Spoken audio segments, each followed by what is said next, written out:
It is my great pleasure to be here today as we receive 50 wagons to facilitate operation of the Madaraka Express freight services.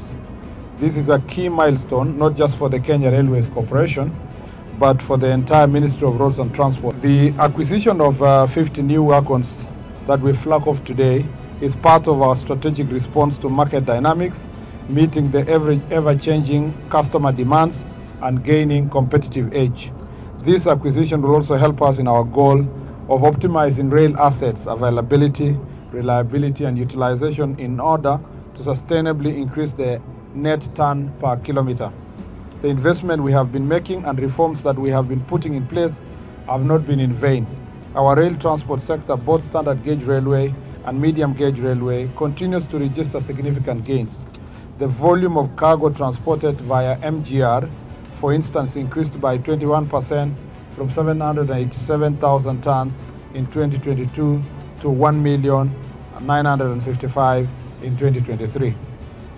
On the other hand, the volume of cargo transported via SGR increased by 7% from 6,090,000 in 2022 to 6,533,028 in 2023, while passengers through SGR increased by 12% from 2,393,000 in 2022 to 2,727,727 in 2023. A second batch of 250 wagons were loaded at Tianjin port in China in late January and are expected to arrive later this month.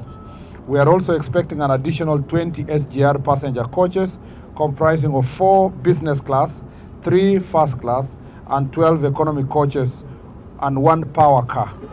Of these, 6 will have provisions for people with disabilities. This is in line with the government's principle of inclusivity or inclusive transport. By working together, and I hosted here last year the Minister of Transport of Uganda, General Wamala, and also hosted his State Minister at the border of Malaba.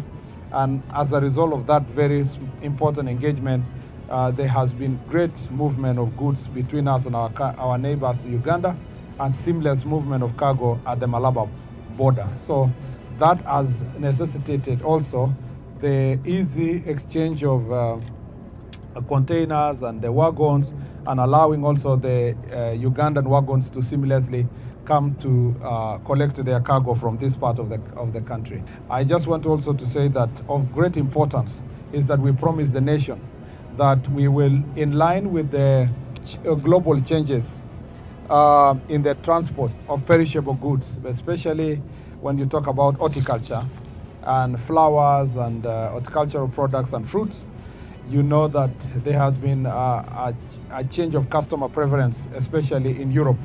And there is an emphasis of using rail and sea for transportation of these perishable goods.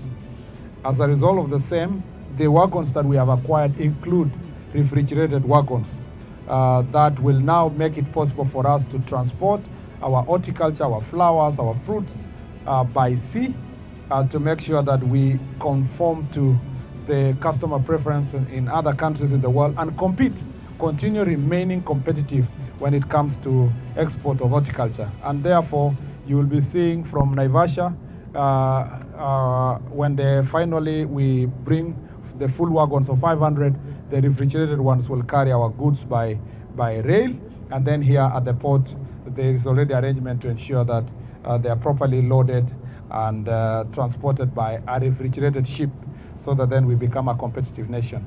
We are also completing other cool logistic agreements with our partners from Netherlands, and I have presented a CAB memo to the cabinet for purpose of ensuring that cool logistic systems are well developed in our country using partnership with the private sector.